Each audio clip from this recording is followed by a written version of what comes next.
오늘 우리가 인사한 대로 여러분 성도 한 분 한 분은 너무나 소중한 하나님의 자녀입니다. 에베소서 2장 10절에 보면 우리는 그가 만드신 바라. 이 만드신 바라는 성경의 원문이 바로 포이에마입니다. 한번 따라할까요? 포이에마. 이것은 나중에 영어로 포임, 시라는 단어가 여기서 나왔는데 번역하면 걸작품, 작품입니다.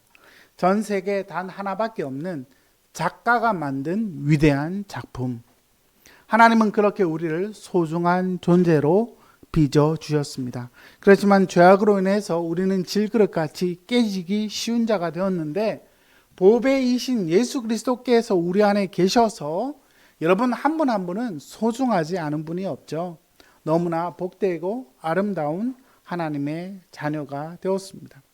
여러분 그렇기 때문에 우리는 남들과 비교할 필요가 없고 우리는 하나님이 만드신 작품임을 기억하고 늘 우리 자신을 축복하시는 하나님의 사랑을 우리가 기억하고 사는 것이 중요합니다. 여러분 하나님의 복음은 자격 없는 자를 가장 소중하고 영광스러운 자로 선포합니다. 그러면 세상은 그 영광을 알지 못합니다.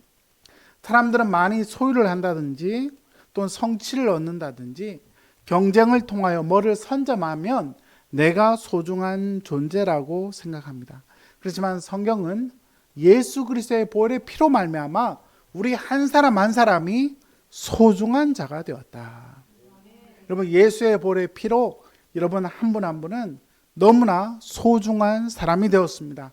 그렇기 때문에 사람들이 우리에게 무슨 말을 하든지 그거는 별로 영향받을 필요가 없습니다.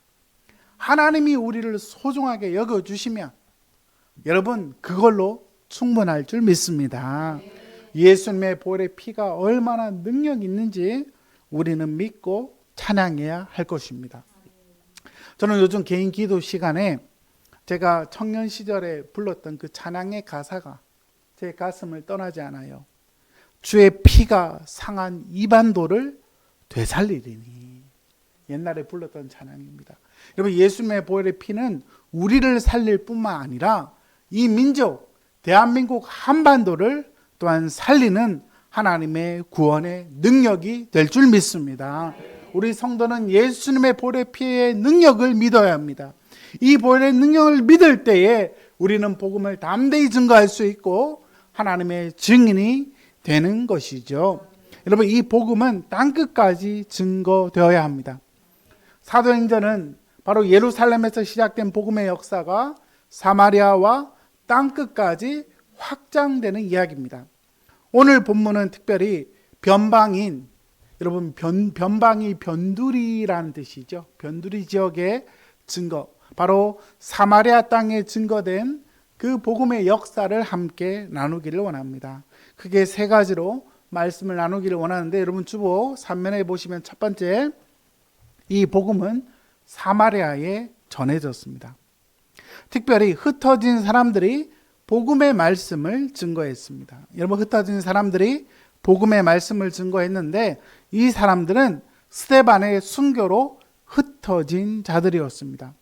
하나님은 순교자들의 피를 결코 헛되지 않게 하십니다. 여러분 순교는요 너무나 아름다운 일입니다. 순교는 영광스러운 일이죠. 하나님은 순교를 통해서 하나님의 역사를 이루어 가시는데 순교자가 죽는다고 해도 여러분 그걸로 끝이 아니에요. 우리나라가 여러분 조선 말에 대동강으로 제너럴 셔먼호를 타고 왔던 여러분 그 선교사 누군지 기억하십니까? 토마스 선교사. 토마스 선교사는 복음을 증거하지 못하고 성경책만 던져주고 그냥 죽임을 당했지만 하나님은 그 순교자의 피를 결코 헛되지 않게 하셔서 복음의 역사가 갈수록 더 찬란하게 이루어지게 하셨습니다. 하나님은 스데반의 순교를 통해서 예루살렘에만 있었던 자들이 흩어지게 하셨는데, 그렇죠? 특별히 이 흩어진 자들이 복음을 증거하는 과정 속에 빌립이 사마리아에 가서 복음을 증거합니다. 오늘 제가 주보에 오타를 냈어요. 스데반이 그리스도를 사마리아 땅에 전했다. 스데반이 순간 부활한 줄 알았습니다. 스데반이 아니고 빌립입니다. 빌립이 사마리아 땅에 가서 복음을 증거합니다. 여러분, 빌립이 그리스도를 전파할 때 놀라운 하나님의 역사가 이루어지게 되는데, 특별히 사마리아 땅은 어떤 땅입니까? 여러분, 우리 민족에게 일본과 같은 땅이 바로 사마리아입니다. 유대인들이 도저히 사랑할 수 없는 지역이 바로 사마리아. 그러니까 사마리아는 중심이 아니고 변방이라 했습니다. 그럼 변방이 뭐라 했죠? 변두리지요. 변두리 지역입니다. 유대인들은 사마리아를 도저히 사랑할 수 없는 그런 지역입니다. 여러분, 우리 민족에게도 아직도 반일 감정이 남아있지만 사마리아는 우리 민족에게 일본과 같은 그런 지역입니다. 여러분, 사마리아 지역을 사람들이 얼마나 싫어했으면요, 북쪽에서 예루살렘으로 지나갈 때 사마리아를 지나가는 게 아니고, 여러분, 그 지역이 싫으니까 빙 둘러서 그렇게 갔습니다. 여러분, 그 이유가 뭐냐 하면 첫 번째로 이방인과 피가 섞인 곳입니다. 주전 723년에 북왕국이 아수르에 멸망한 이후에 그 지역에는 이방 사람들이 많이 살았습니다. 여러분, 성경은 이방 사람들과 결혼을 찬성합니까? 금합니까? 금합니다. 왜 금할까요? 여러분, 신앙이 변질되기 때문에 그렇습니다. 물론 지금은 세계화 시대가 되어서 여러분 외국 사람하고 결혼하는 게 저는 문제가 없습니다. 그렇지만 성경은 신앙의 순수함을 지키기 위해서 이방인과 결혼하지 말라 했습니다. 그런데 사마리아 땅은요, 이방인과 피가 섞인 신앙의 순수함을 잃어버린 그런 지역입니다. 두 번째, 그들은 자신들만의 성전을 지었습니다. 바벨론 포로로 잡혀간 유대인들이 나중에 본국으로 귀환한 후에 예루살렘 성전과 성벽을 재건할 때에 그들은 예루살렘 성전 짓는 데 힘을 모으지 않고 그리심산에 자신들만의 성전을 지었습니다. 이들은 특별히 오경만을 믿었는데요, 그래서 이걸 사마리아 오경이라 합니다. 구약 성경 다른 본문들을 인정하지 않고 그들은 자신들만의 독특한 신앙의 권조를 가지고 신앙생활을 했던 겁니다. 여러분, 그렇기 때문에 여러분, 사람들은 완전히 변질된 독특한 신앙을 따르고 있었던 겁니다. 그러니까 유대인들은 사마리아 사람들을 좋아할 수 없었던 거죠. 그럼에도 불구하고 우리 구주 예수님은 사마리아 땅을 지나가시고 사마리아 땅의 수가성에 있는 한 여인에게 복음을 증거하셨습니다. 여러분, 사람들이 대적하고 싫어하고 거부하는 땅에도 우리 주님 가셔서 그 복음을 증거하셨는데, 여러분, 우리 주님은요, 특정한 지역, 특정한 사람들, 특정한 나라를 전혀 차별하지 아니하시는 은혜의 하나님이심을 우리가 잊지 말아야 할 것입니다. 여러분, 오늘날 한국 사회에도 반일 감정이 남아있긴 하지만 여러분, 일본 사람들도요, 만나보면 참 좋은 사람들입니다. 특별히 일본 사람들이 예수님을 믿으면 대단하게 잘 믿습니다. 대단해요. 여러분, 일본에서 예수를 믿으면, 우리 일본 선교사님 지난번에도 와서 말씀하시는데, 여러분, 직장에서 왕따를 그렇게 당한대요. 그래도 예수를 믿는 거기 때문에 이분들은 예수님을 믿으면 독하게 믿어요. 제가 전국의 여러 교회에서 사역을 해봤는데 이 경상도 지역에도 사람들이 예수를 믿으면 독하게 믿습니다. 제가 서울이나 다른 호남 지역에 보면 기독교율이 되게 높은데, 여러분, 기독교율이 높을수록 맹탕인 성도들이 의외로 많아요.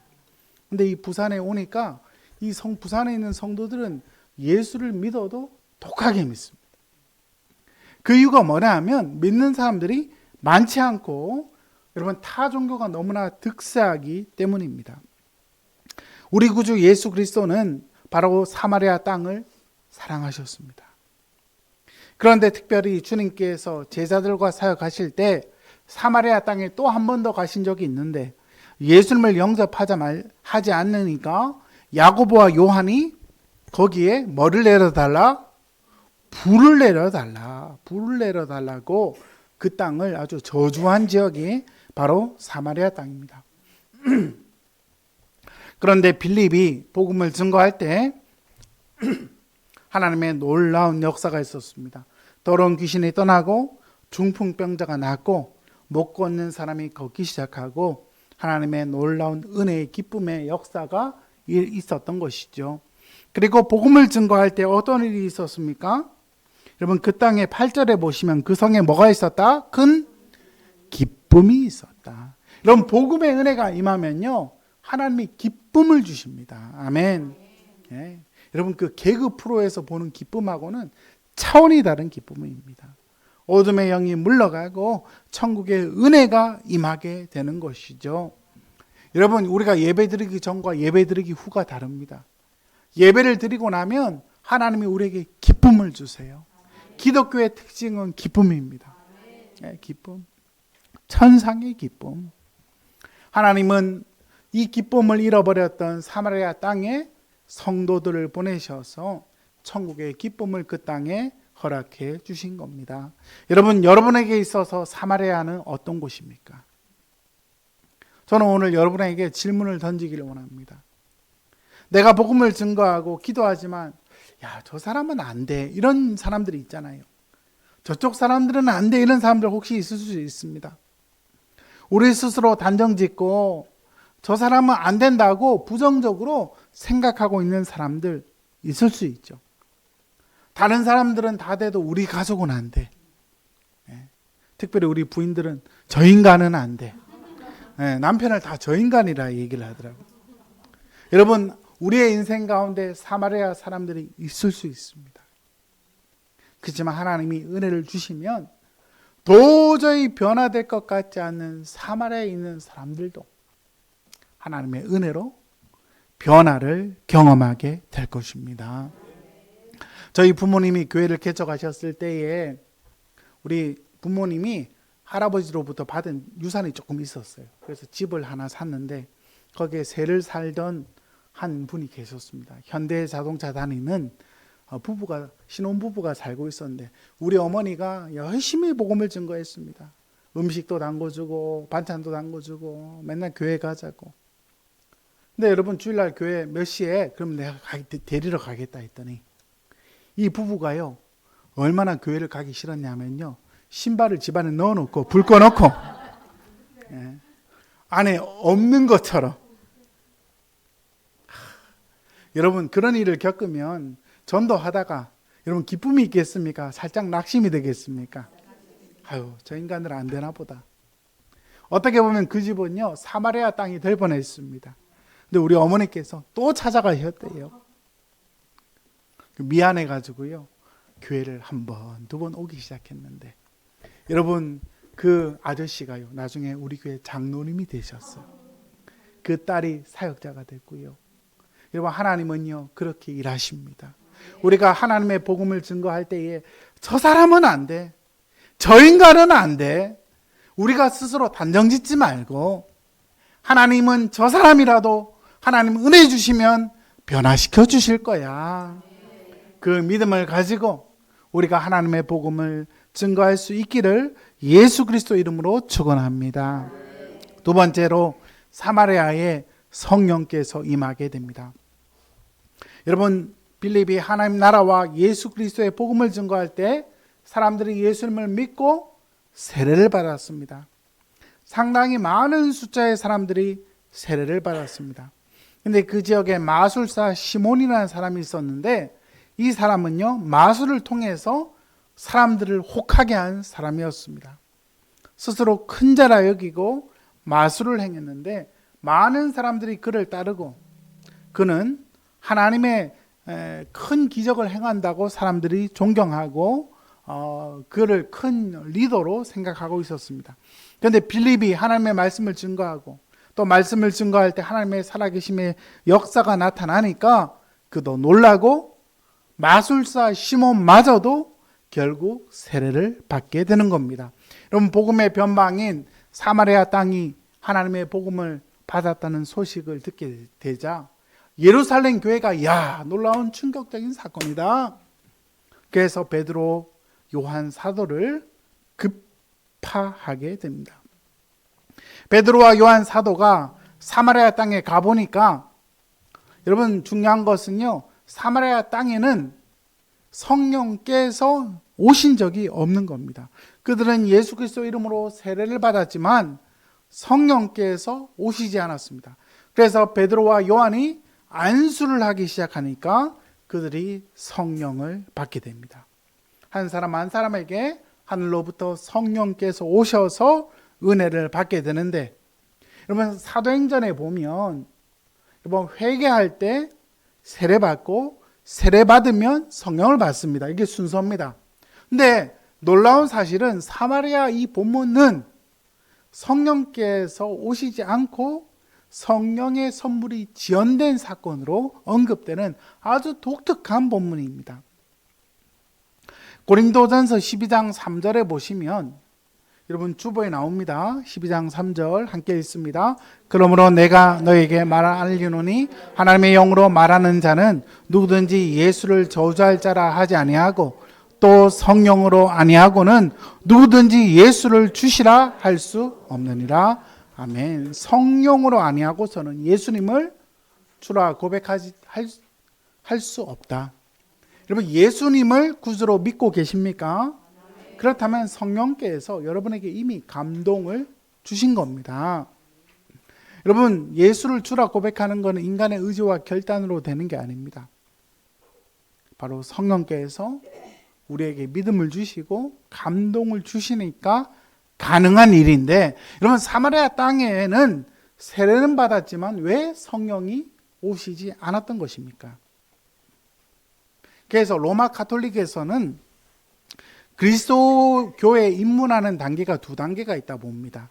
그들은 세례 성사, 그들은 7가지의 성사를 베푸는데 그중 하나가 세례 성사고 두 번째는 견진 성사입니다. 견진 성사.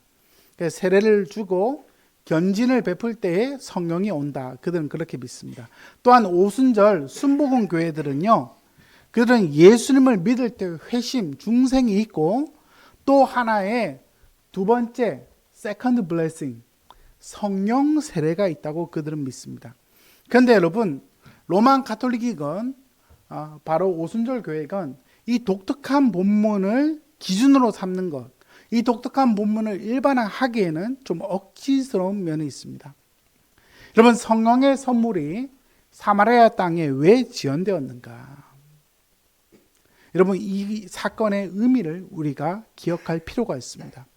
종교개혁가 요한 칼빈 목사님은 이 본문을 주석하면서 사마리아인들의 회심은 마치 이방인을 부르신 첫 열매와 같다. 그는 그렇게 말합니다. 그러면 사마리아인들의 회심은요, 누가 돌아온 사건이다? 이방인들이 돌아온 사건으로 봅니다. 그렇기 때문에 여러분 하나님의 복음은 예루살렘과 그 다음 어디입니까? 사마리아와 땅끝까지 점진적으로 증거되는데, 하나님께서 사도들을 보내주셔서 복음을 공식적 복음 선포로 인정해 주셨다는 겁니다.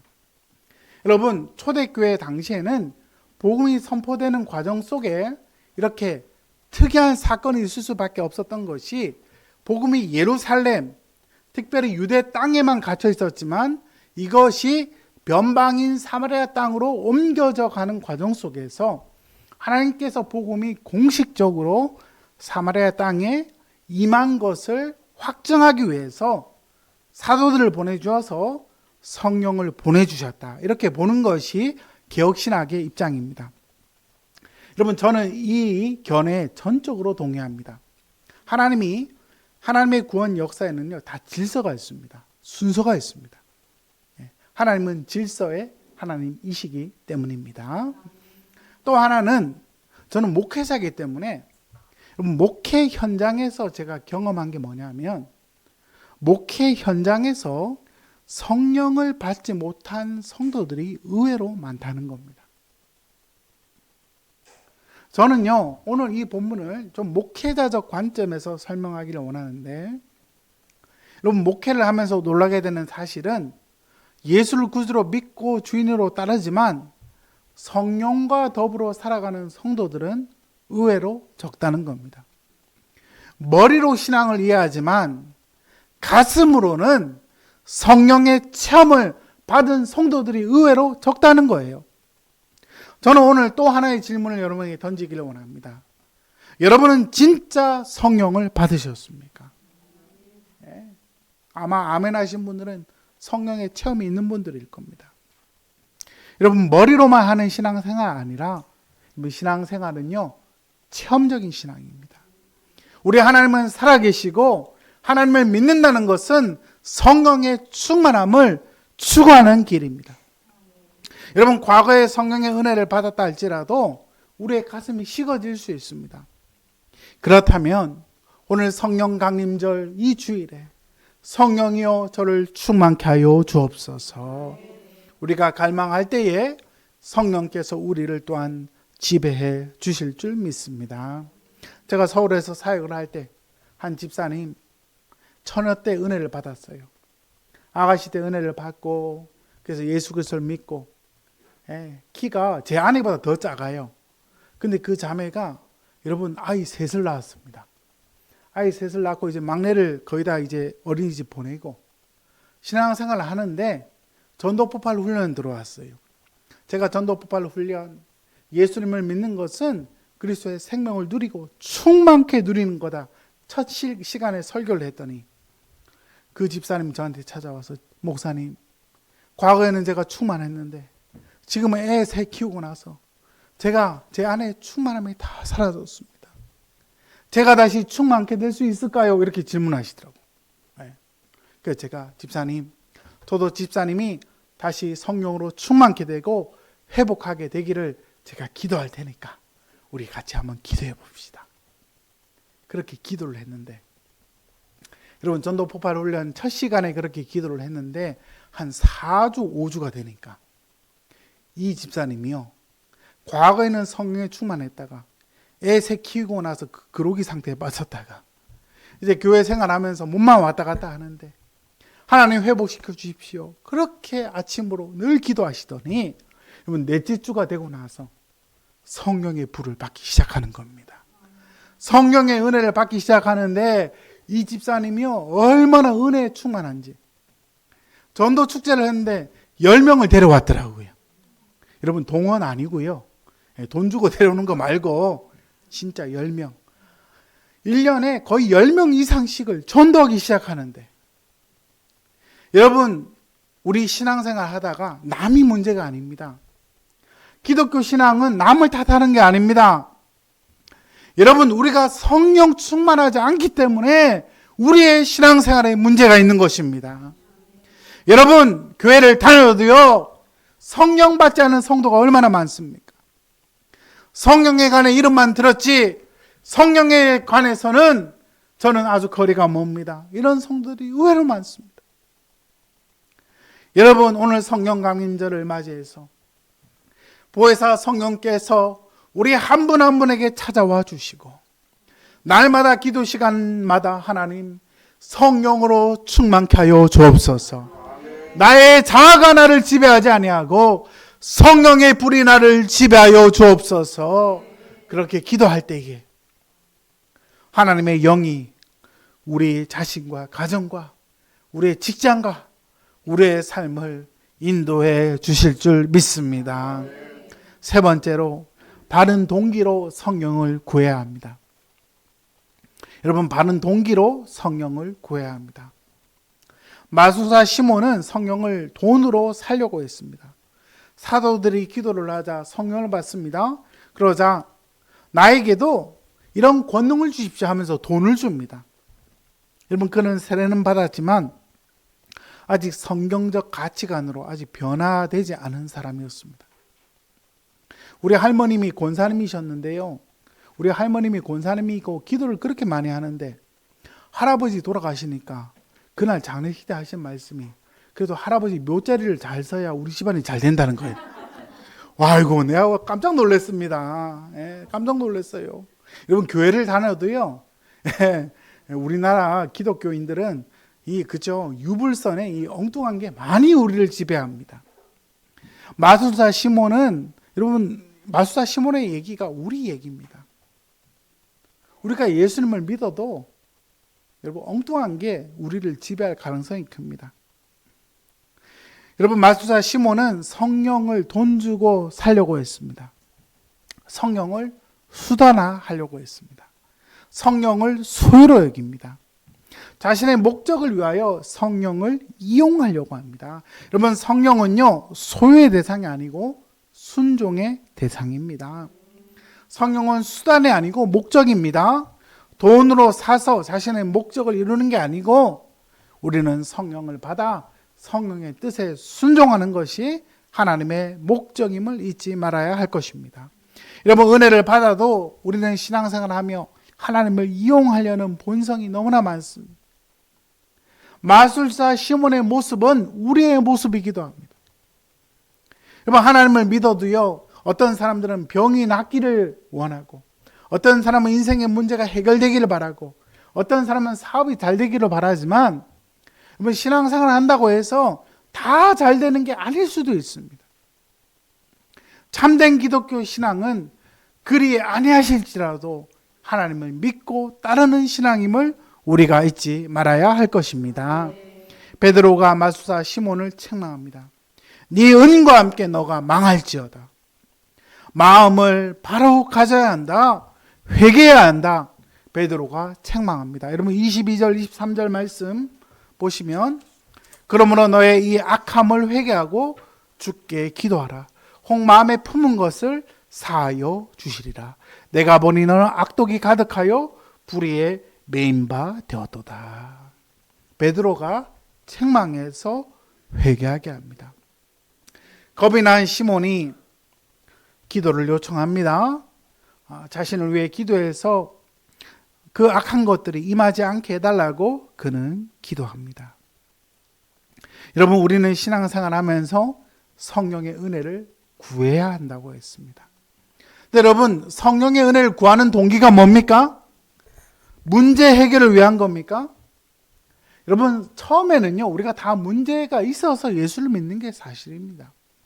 그렇지만 처음에는 우리가 다 그렇게 나름 동기를 갖고 주님께 나왔지만, 여러분, 진짜 은혜를 받고 나면 여러분, 성령을 구하는 것이 우리의 수단과 우리의 어떤 목적이 아니라 그 자체가 이유가 되어야 할 줄 믿습니다. 여러분, 날마다 성령의 은혜를 구할 수 있기를 원합니다. 우리의 순수하지 못한 동기도 불로 다 태워져서 하나님을 진정으로 구하며 성령의 은혜를 충만하게 구함으로 하나님을 자랑하는 우리 모두가 되기를 원합니다. 설교의 결론을 맺겠습니다. 우리 구주 예수께서 성령을 보내주셨습니다. 하나님께서 성령을 보내주신다고 약속합니다. 요한복음 14장 26절 함께 읽습니다. 보혜사 곧 아버지께서 내 이름으로 보내실 성령, 그가 너희에게 모든 것을 가르치고 내가 너희에게 말한 모든 것을 생각나게 하리라. 아멘. 보혜사 성령이 오면 어떤 일이 있습니까? 보혜사 성령은 진리의 영입니다. 여러분, 보혜사 성령이 오면 은사도 나타나고 병고침도 있지만, 보혜사 성령이 오시는 본질적인 이유는 진리의 영입니다. 말씀이 생각나게 하고 말씀이 받아들여지고 말씀이 경험되어지게 하는 게 성령의 역사입니다. 아멘. 그래서 어떤 성도들은 영적인 신앙적인 체험이 좀 없는 사람이 있을 수 있습니다. 근데 여러분, 그 영적인 체험 많은 사람들 중에 여러분 하나 생각하셔야 됩니다. 영적인 체험이 있으면 아주 높은 차원의 신앙인이고, 나는 영적인 차원이 좀 부족하니까 영적 체험이 없다, 이렇게 생각할 수 있는데, 반대로 제가 말할게요. 영적 체험이 많은 사람들은 영적 체험이 있어야 하나님께 돌아올 수밖에 없는 사람들이. 전문용어로 말하면 아주 꼴통이에요, 꼴통. 얼마나 꼴통이면 하나님의 영적인 체험을 통해 데리고 오는 겁니다. 이해가 되세요? 근데 영적인 체험이 있는 사람도 말씀의 은혜를 받아야 합니다. 그러면 영적인 체험은 양념이에요, 양념. 여러분, 고기를 할 때 양념이 중요합니까? 고기가 중요합니까? 갑자기 배가 고프네요. 여러분, 고기가 중요합니다. 신앙생활도 양념이 중요한 게 아니라 본질이 중요합니다. 은혜의 체험을 해도요, 은혜의 체험의 목적은 복음을 체험하는 겁니다. 아멘? 혹시 나는 예수님은 다 믿어지고 성경이 믿어지는데 체험이 너무 없어서 나는 열등감이 있다. 그렇지 않습니다. 여러분은 꼴통이 아니라서 하나님이 그렇게 하시는 겁니다. 그런데 그래도 여러분 성령의 충만을 구하다 보면 하나님이 신비한 은혜를 주세요. 신비한 은혜를 주십니다. 특별히 우리 주님께서 누가복음 11장 13절에 너희가 악할지라도 좋은 것을 자식에게 줄 줄 알거든 하물며 너희 하늘 아버지께서 구하는 자에게 뭐를 주시지 않겠느냐? 구하는 자에게 성령을 주신다고 약속합니다. 할렐루야. 여러분 이거는 약속이기 때문에요. 날마다 성령 충만하기를 기도하시기 바랍니다. 그러면요 하나님이 엄청난 은혜를 허락해 주실 줄 믿습니다. 어떤 분들은 목사님 저는 10분 기도하면 기도할 게 없습니다. 회개 기도하면 한 30분 되고요. 성령 충만 기도하면 또 30분 기도할 수 있습니다. 여러분 성령 받기를 기도하십시오. 아멘. 성령은 옵션이 아닙니다. 성령의 충만을 받으면 하나님께서 여러분 각자의 삶 속에 놀라운 일들을 이루어 주실 줄 믿습니다. 그러한 기적의 주인공 되기를 예수의 이름으로 축복합니다.